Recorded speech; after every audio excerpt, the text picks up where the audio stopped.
சிவகங்கை மாவட்டம் ஆத்தங்கரைப்பட்டியைச் சேர்ந்த மாணவி லட்சுமி அந்த கிராமத்தில் இருந்து முதல் முறையாக மருத்துவம் படிப்பதற்காக தேர்வாகியுள்ளார்.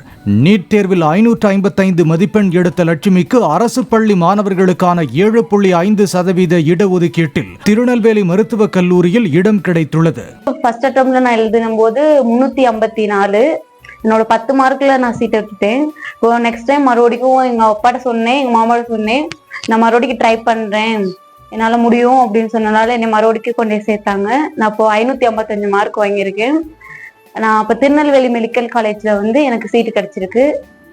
ரொம்ப சந்தோஷமா இருக்கு. 10ஆம் வகுப்போடு தனது படிப்பு முடிந்து விட்டதாகவும் தனது மகளுக்கு அந்த நிலை ஏற்படாமல் அவர் விருப்பப்பட்டதை படிக்க வைத்ததாக லட்சுமியின் தாயார் சுதா கூறினார்.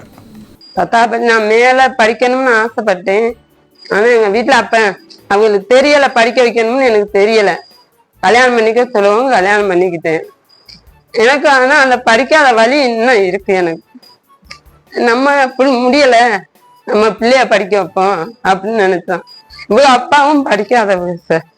அவர் போராடம் பூரா அந்த படிப்பு இல்லாதனால ரொம்ப கஷ்டப்பட்டதுனால படிப்பு வேணும்னு அவர் அப்பாவும் ஆசைப்பட்டு நீ என்ன வேணாலும் படி, பொம்பளை பிள்ளைன்னு அவங்க நினைக்கல.